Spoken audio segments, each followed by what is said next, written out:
Hola a todos.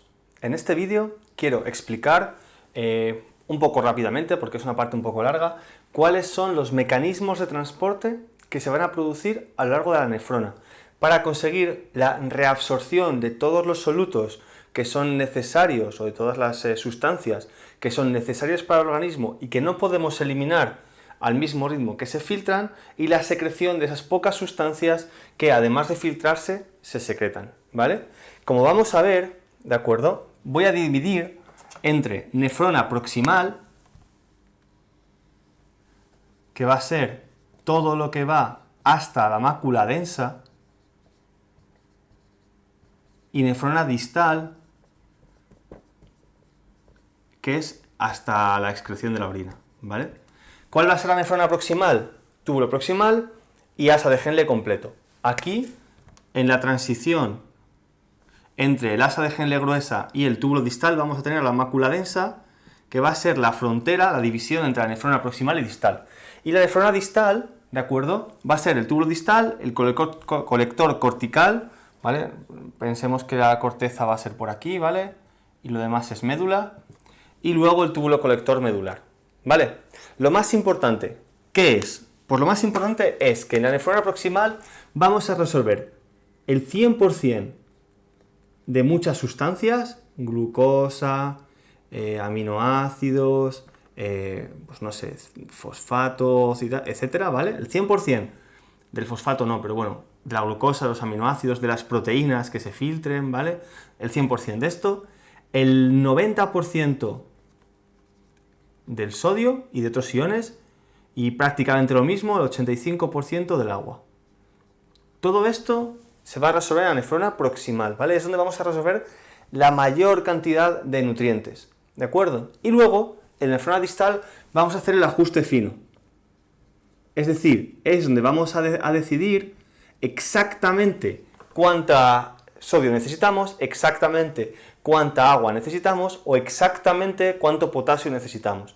Y aquí este ajuste fino va a estar regulado por hormonas, ¿vale? Es decir, es variable. Mientras que aquí, en la nefrona proximal, existe lo que hemos explicado en otro vídeo, o explicamos luego en otro vídeo, que es el equilibrio glomérulo-tubular, es decir, que si yo filtro más o filtro menos, también reabsorbo más o reabsorbo menos, es decir, que va a porcentaje, ¿vale? Todo eso es correcto hasta la mácula densa. De aquí en adelante ya no existe esa tasa fija, ya no existe ese porcentaje de reabsorción, sino que va a depender de las hormonas. Si tengo hormonas, reabsorberé; si no tengo hormonas, no reabsorberé, o en función de los niveles de hormonas, ¿vale?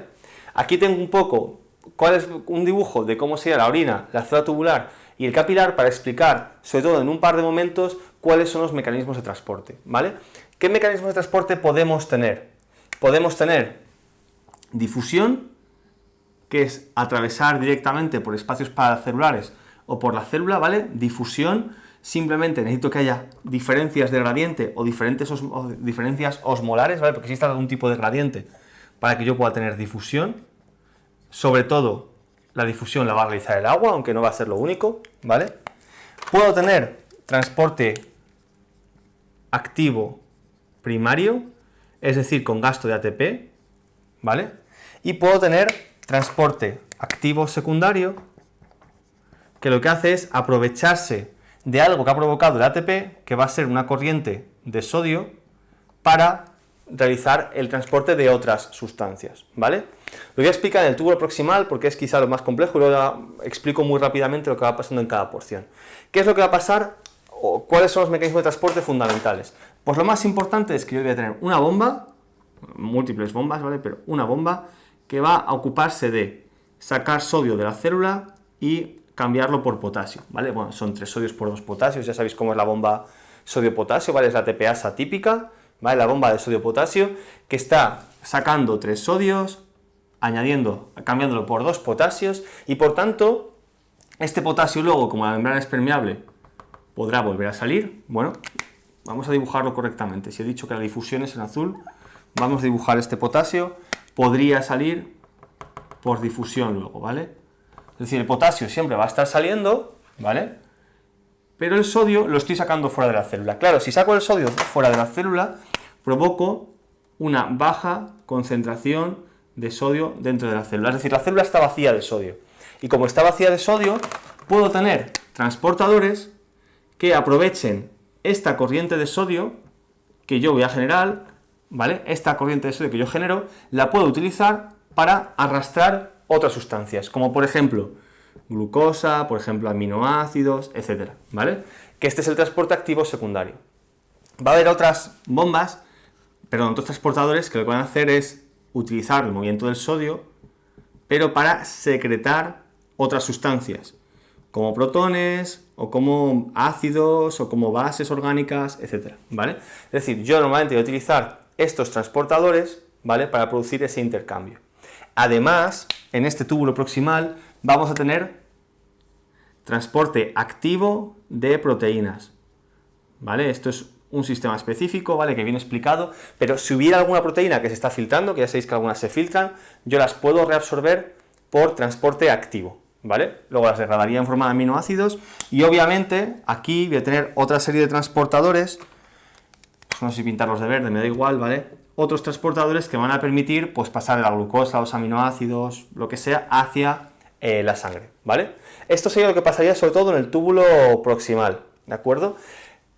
¿Qué pasaría con el agua? Pues el agua, como el túbulo proximal es permeable y estoy moviendo muchísimas sustancias, muchísimos solutos desde la orina hacia el otro lado del capilar, pues genera un arrastre, una corriente osmótica, ¿vale? Tengo muchos solutos aquí, menos solutos aquí, aquí tengo mucha agua, pues entonces voy arrastrando agua y el agua va a pasar, pues como he dicho, por difusión, utilizando los huecos entre las células o lo que sea, ¿vale? En resumen, yo en esta zona voy a generar un transporte activo de sodio. Gracias al transporte activo de sodio voy a poder mover otro tipo de solutos, como la glucosa, los aminoácidos, etcétera. Voy a poder expulsar ciertas sustancias de desecho, ¿vale? Vamos a poner ácidos.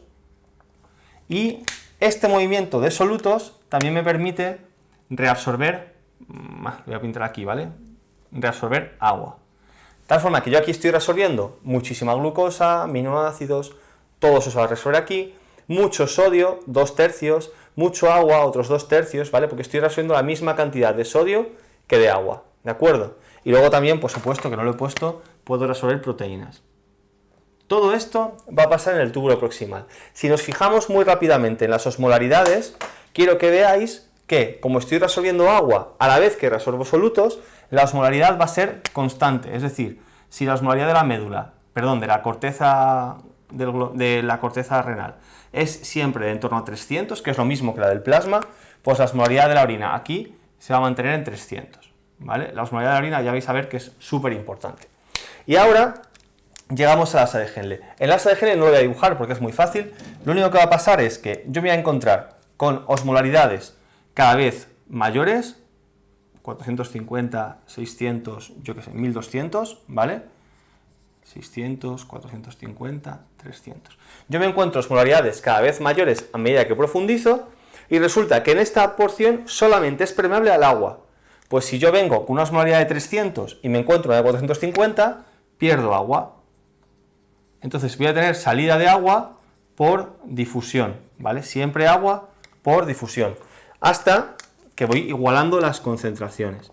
¿Qué pasa en la asa de Henle ascendente estrecha? Pues lo mismo, pero en este caso no es permeable al agua, sino que es permeable a solutos. Pero igualmente yo me voy encontrando con osmolaridades cada vez más bajas.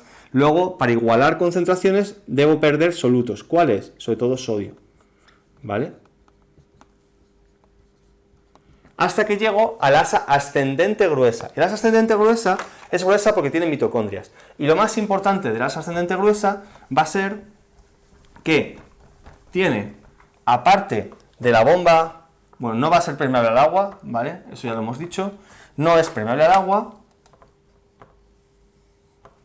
Y tiene la bomba sodio-potasio, que permite reabsorber sodio de forma activa, ¿vale? Cambiándolo por potasio, pero es que además tiene otro transportador súper importante, ¿vale? ¿Cuál va a ser ese transportador? El transportador NKCC.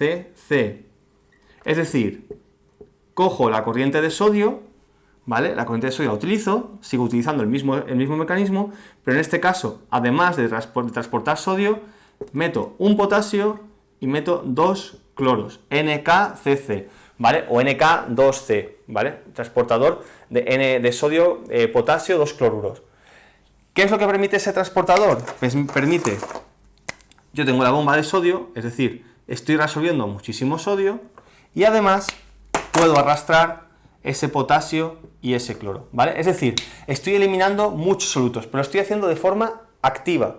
Y como solo quito solutos de forma muy activa y no quito agua, lo que estoy haciendo es diluir, ¿vale? Si aquí estaba hasta 300 o hasta 250, estoy bajando la osmolaridad hasta una situación hipotónica, que es lo que debe llegar a la mácula densa, de tal forma que a la mácula densa me tiene que llegar una solución en la cual he cogido más sodio que agua, he cogido toda la glucosa y he cogido gran cantidad de sodio y de agua, es decir, me tiene que llegar un volumen muy pequeñito con una concentración pequeña de sodio, ¿vale? Si eso es correcto, si no es correcto, se activa el feedback, que ya hemos visto en otro vídeo. Si eso es correcto, ¿vale? Ya el túbulo distal y el colector pueden adaptarse a reabsorber en esas condiciones. ¿Y qué es lo que van a hacer? Pues el ajuste fino. ¿Cómo? Dependiendo de hormonas. ¿Qué transportadores va a haber? Por un lado, va a depender de la ADH. La ADH va a dar permeabilidad al agua, y si tengo permeabilidad al agua, voy a poder, perdón, lo voy a poner como con puntitos, ¿vale? Podría reabsorber agua siempre que tenga presencia de ADH, ¿vale? Agua. ¿Qué necesito? Gradiente de concentración, lo tengo porque aquí tengo 100 y aquí tengo 300, y aquí me iré encontrando cada vez con un gradiente mayor, ¿vale? Entonces iré concentrando la orina hasta 1200 en caso de que exista agua. Y además podría reabsorber solutos, como por ejemplo el sodio, si hubiera aldosterona, o podría secretar potasio, de nuevo, si hubiera aldosterona, ¿vale? Bueno, insisto, esta parte es variable, depende de las células principales y de acción de la ADH y de la aldosterona, y esta parte sería fija. Espero que se haya podido entender, ¿de acuerdo? Un saludo.